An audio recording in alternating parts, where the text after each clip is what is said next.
Hello everyone and welcome back to another video. So today we have another dog related video. If you are new, this is Oakley. Oakley features, come on, I'll try and lift you up so they can see it. There we go. Oakley features very heavily on this channel. So this is my little reason for making dog videos. What are you looking at? What's out there? You're quite comfy just sitting on my lap. Oakley is 1 and August, September, October, November, 4-month-old now. You're 4-month-old. Thank you very much. And like I say, we do quite a lot of dog videos. Oakley, off. Good job. So today, no, we're not doing that. So today I thought, really quickly, I'm sorry if the camera keeps on like bumping. That's him knocking the tripod. If you hear him crying, it's because I'm paying attention to what seems to be nothing and not him. And also Jack, my partner, who's just left for the gym. And if you hear wind noises, I'm really sorry. It suddenly became a really windy day. And apparently we can hear the wind through this fireplace, which hasn't happened before. So I'm sorry for all the noises and all the bumps, but it's the best that we can do. So today, as you can tell by the title, we are doing a puppy essentials kind of list of things that I think you need if you're getting a puppy. I suppose this goes for if you're getting a new dog as well, like a rehoming a dog. So I think all of them could be applied to rehoming a grown dog. I'll point them out if they're not, but I thought we would go through that because I wasn't entirely sure on what I needed for when I got Oakley. I kind of just got everything. So this video is kind of going to be essentials, like things that you need rather than things that are nice. So without further ado, I'm hoping this video isn't going to be super long, so we'll just get into it. First one, I'm going to get the most controversial one out of the way, is a crate. We crate trained Oakley from the day he came home. Oh, right, you want to be in the video again? Can you get off? Oh, dear me, sorry, I think I made you slip there. We crate trained Oakley from the day we brought him home, and it's not, I'm not gonna lie, it's been a rough ride, but I would still recommend a crate completely. I am not a dog trainer, but if you go on any dog training kind of channels or TikToks or Instagrams, they all recommend crate training, and there's a reason for that. I'm just going to go over it briefly, but the main benefits that we had from crate training Oakley is when we leave the house, we don't have to worry about him getting to anything. He's in his crate and he can only get to what is in his crate. We don't have to worry about him biting the furniture, tearing cushions up, nothing. Another thing is that Oakley was incredibly easy to like potty train. We only ever had, I think, like 3-4 accidents in the house, and that was it, like from the day we got him home. So the crate really helped with that. We never had any problems with potty training him because of the crate. I'm not going to do a huge amount of talking about the crate because if you know my channel you will know, but if not, I've had a lot of hate for crate training Oakley on my past videos. I'm not going to go into it in huge detail, but that's kind of why I don't want to talk about it a lot. I'm just going to say I recommend a crate, and do your own research, make your own decision that's right for you. But I would say look at what dog trainers say, as they're the professionals, and a lot of them do recommend it. So yeah, first thing is a crate. I'm not doing these in any particular order, I'm going to warn you now. These might seem a little bit random in the order because this one does, but this one kind of depends on what time of year you're getting your puppy. If you're getting your puppy like now-ish, coats. So I didn't think about this until after we got Oakley, and then we had to go buy some. Coats are a big one because they get very cold if the weather is cold. We got Oakley a year and a month ago, so we got him at the end of September, like the very end. I think we picked him up at like the 27th or something like that. So he was tiny and in this awful weather, and he needed coats. Like, he needed coats to keep him warm, to keep him dry, and it was just something I hadn't really thought about. Obviously when they're a puppy they're going to need a different size to what they need when they're older, but it is worth it if you're wanting to take them out and about. I would say definitely. So I hadn't thought of it, but have a look at coats. I get the majority of mine at Pets at Home, but there are some beautiful ones. If you can shop local, do that. Go to your local pet store. If you can shop through Etsy, do that. But Pets at Home do have some good affordable ones. So yeah, coats. Next one is puppy teething toys. So what I mean by that are things that are specifically to chew on. So like not hard, that's what I don't mean. I mean like bones or nyla bones or Venna bones, getting puppy versions of those from the offset straight away, because it gives them something to chew on that isn't something that you don't want them to chew on, like shoes or socks, which is Oakley's deal. But giving them those puppy teething toys straight off the bat gives them something to chew on, makes them learn, right, toys are the things that I'm meant to chew on. Oakley's favourite was the blue nyla bone, but there are loads of different types out there, and just make sure you get ones that are safe. I would definitely say don't get things like rawhide, and have a look at what is kind of like vet approved. And if you are worried about it, talk to your vet about which ones are approved. But things like nyla bones and stuff aren't like controversial, like rawhide and antlers and things like that. So talk to your vet, but I would recommend the nyla bone chews. Next one is a name tag. So I would take Oakley's off, but it's on him. But what I mean by that is the thing that hangs on their collar. Obviously with this, you need a collar. A collar is a must as well, but I felt like that was kind of a given. But definitely get a collar. But the name tag in the UK is really, really important. It is the law to have a name tag on with your name, like the owner's name, and the address. It's kind of up to you, any other information that you put on there. I also put my phone number on Oakley's. Sorry, he's just playing with his collar, hang on. I also put my number on there so people can contact me rather than going to my address. It's kind of up to you as well on whether you put your dog's name on there. Oakley does have his on there, but some people don't like putting it on there because it can be easier for like dog burglars to call the dog's name out if they know it and they might come to them.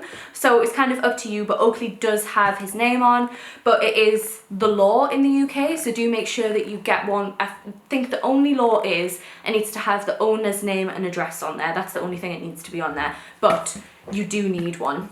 I got mine from an Etsy shop. There's absolutely loads on Etsy, and obviously that supports like smaller businesses. So there's loads on Etsy, and I think Pets at Home also do them. They have an engraving service on theirs, but Etsy has some beautiful ones, so definitely check them out. Next one is floor cleaner. This is more for you rather than the pup, but it's if they have accidents. Like I say, we didn't have a ton of accidents with Oakley, especially not going for a poo. He didn't ever do that, I don't think. It was just wheeze that we had the issue with. But if you have carpets, get some floor cleaner, because it's not their fault. They're probably going to have at least one accident in your home, and you need the one that gets rid of the scent. So again, Pets at Home is a really good place for this. Your local pet store will probably have it, but there's one specifically labeled that gets rid of the odour of their wee, because if they can smell their wee in a certain place, they'll likely go there again. So get the floor cleaner for carpets. You can get them for hard floors as well, but make sure you get something to clean up the wee and the poo.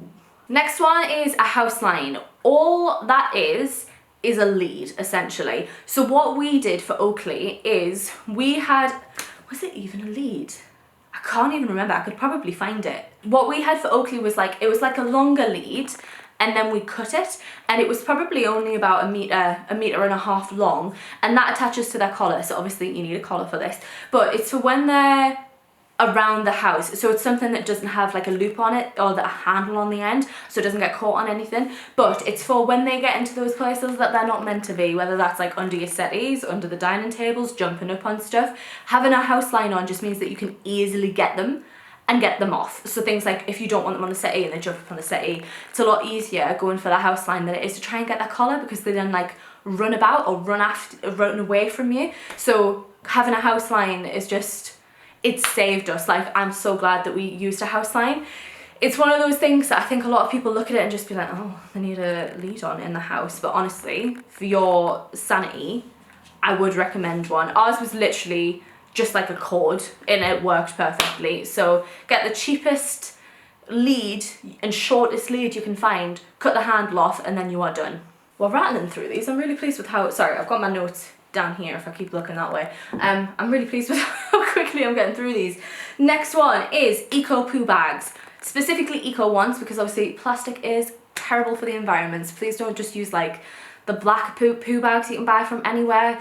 There are so many places you can get eco ones now. We use the Beko ones purely because we found them at Pets at Home first, and then we found them in a garden centre, like a massive big box of them. We have like a huge box of them, and I can't remember the last time we bought, like I can't remember when we bought that. It lasted us for ages.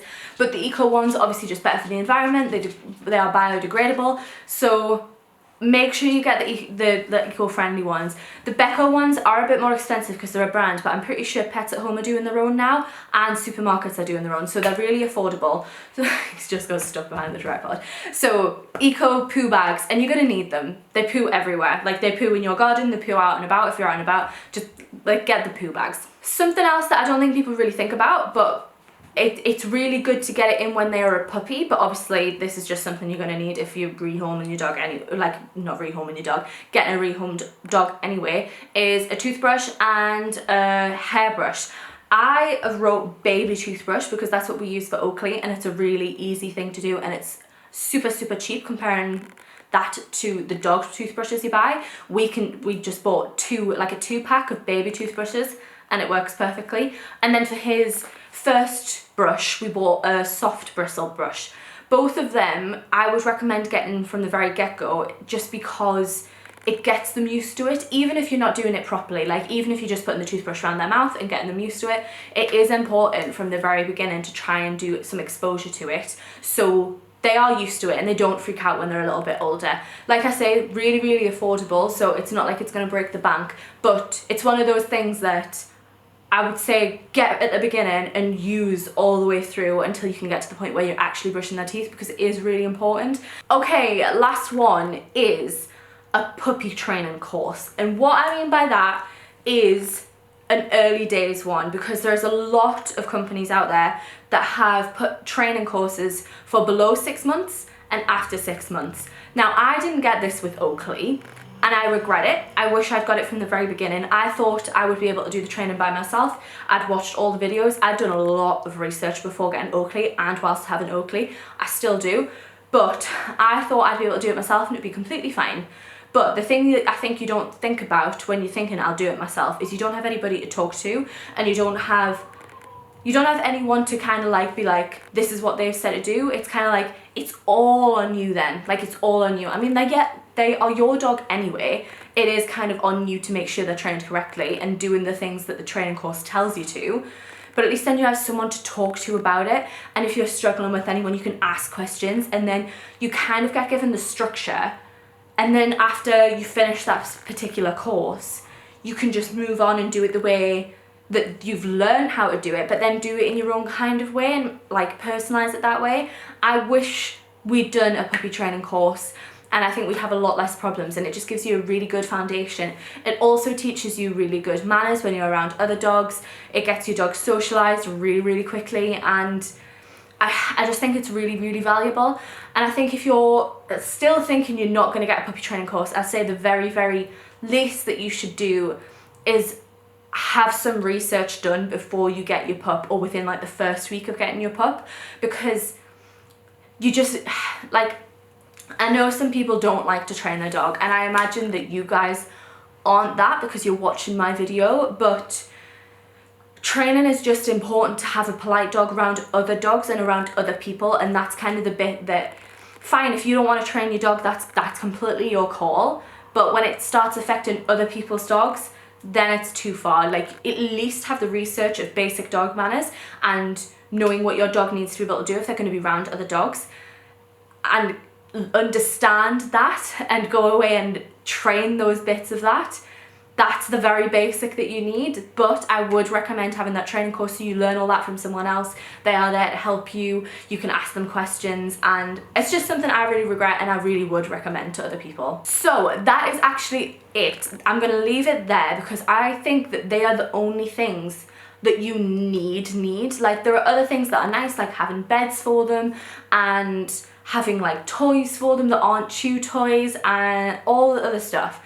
But I don't think they're essential at the very beginning. As long as you've got a crate for them I think that's fine in terms of the beds. Like, I just think that this is the very, very basics that you need, and anything else is a bonus, because I know some people don't want to spend too much money, or they just don't have the space for certain stuff. So I would say that they're the very, very essentials, and that's what I want this video to be. So that is going to be it. I hope you guys enjoyed it. I'll give you another look at Oakley, because I know that's what people want to see from doggy videos. They want to see another doggy. So that is going to be it. Thank you so much for watching. If you did enjoy, or if you enjoyed seeing Mr. Oakley, please make sure to give the video a like and subscribe if you are new. He features very, very heavily on this channel. And yeah, I shall see you in the next one. Do you want to give a kiss? Kiss?